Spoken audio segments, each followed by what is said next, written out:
how do I know whether my anger is righteous indignation or whether it's just simply human or even demonic? Go to James chapter 1, verse 19. James chapter 1, verse 19. He says, my brothers, take note of this. Everyone should be quick to listen, slow to speak, and slow to become what? Notice he did not say, don't become angry. Did he? He said, slow to become angry. So is anger okay? It's okay if you're slow at getting angry. Nothing wrong with getting angry as long as you're slow at it. Just like there's nothing wrong with talking. Aren't you glad he didn't say, stop, shut up, and don't speak anymore? Actually, I kind of wish he would have said that for some people. No, not really. No, it's not about not talking. It's not about not being angry. It's about getting slow at it. Don't be so quick to rush into it. And here's why. Verse 20. For man's anger. Can y'all say man's anger? This is not divine anger, is it? But man's anger does not bring about the righteous life that God desires. And ultimately, that's how you know whether or not your anger is good or whether it's bad. Because does it bring about the righteous life? In Jesus' anger, it brought about the purity of the temple. It brought a healing to a man in the synagogue. It brought a blessing to the children. But for many of us, we look at our anger, and it hasn't brought healing. It's brought sickness. It hasn't brought help and restoration. It's brought division. And why? Because you had man's anger and not God's anger. So, what's the difference between man's anger and God's anger? Man's anger is quick.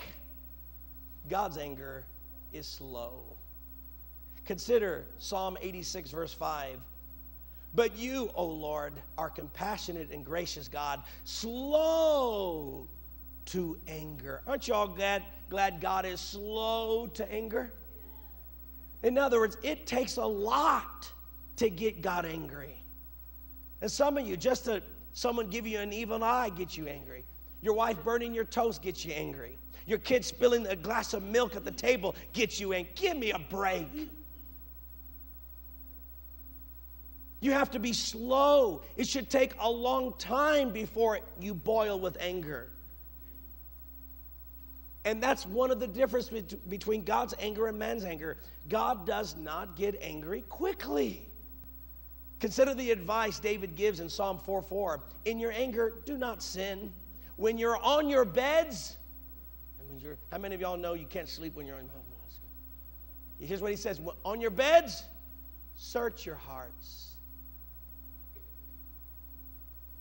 That's what you need to do, is search the reason. Why are you really angry? And when you begin to discover why you're angry, you might be angry because of personal injustices. That's not enough. You have to have more than just personal injustice. It reminds me of years ago, maybe 15 plus years ago. We were helping out a particular church. It reached out to those that were poor and drug addicts and things like that. And so we contributed and helped them out, and we helped them out in this concert, and I put my best youth pastor to help them out and to make it a real big success. And then my youth pastor comes and says, Pastor, I'm leaving the church. I've been hired by this pastor. I'm leaving. Now, I'll tell you the truth, that hurt me. I thought, here I am doing everything I can to help this church, and he steals one of my own youth pastors. I mean, at least he could have had the courtesy to say, could I offer him a job? At least talk to me first. Not going behind my back when I'm giving him money and doing all of these things. So I was angry. So what I did is I called up the pastor and said, I need to have a meeting with you. So we brought in the pastor, and my wife and I talked to him, and we told him how hurt we are, the other youth pastors there, and the pastor was unrepentant. He said, so what? He goes, well, at least you could have asked me if you could offer him a job. You just did it. After the meeting was over, I was angrier. And after he left, I said, Sonia, I know what I'm going to do. I'm going to write a letter to all the pastors in El Paso to warn the people of this man. My wife said, Tom, just calm down a little bit. No, I'm going to do it. She says, well, write the letter, But don't send it yet. Pray about it.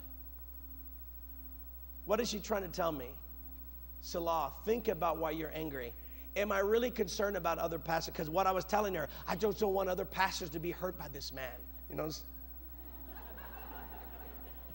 But it's really because I'm hurt, right? But I pretend I'm trying to protect the flock. So I get in my computer and I type away, banging on the keys. Had to need to get a new keyboard after that. And after it's over, I said, read it. What do you think? Whoa, those are hard words. Yeah. She says, well, let's just pray about it. Well, Sonia, I'm a man of action, not prayer only. Come on, we need to do something. Oh, we got time. Just pray about it. So you're angry right now, Tom. After you stop being angry, if you have direction to write it, then you could do it without anger. I said, all right, that makes sense. So after a couple of weeks, the anger subsided. I didn't feel bad anymore. And guess what also left? The desire to send the letter. I said, forget it. And I came to realize that if I sent that letter, it's just going to make me look petty. And the other pastors would probably say, oh, Tom just got his feelings hurt and all that. So I just stayed away from it and let it go. It's slow to become angry. And what we have to do is think about why we're really angry. And not be so quick to act on it. Is let the anger disappear. And then after you don't have the anger, you'll have better direction from the Lord. Does that make sense? The second difference is man's anger is long. It lasts a long time. But God's anger is short. Psalm 30 verse 5 says, for God's anger lasts only a moment, but his favor lasts a lifetime. So you know one of the differences is God doesn't stay angry for long. Do you get this? He might get angry at us, and listen to me, there's no doubt I've done some things to get God angry, but it's like, that's it? And God keeps blessing me afterwards? It's because his anger is short-lived. That means you can never make a decision where you're so angry at someone that you tell them, you listen to me, I don't ever want to hear from you ever again. Don't ever call me. I don't want to see your ugly face again. You are out of my life. I disown you. You are not my friend. Stay out forever. Don't even come to my funeral. I won't come to yours. Just, it's, oh.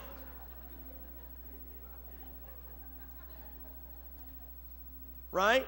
No. I'm going to tell you right now.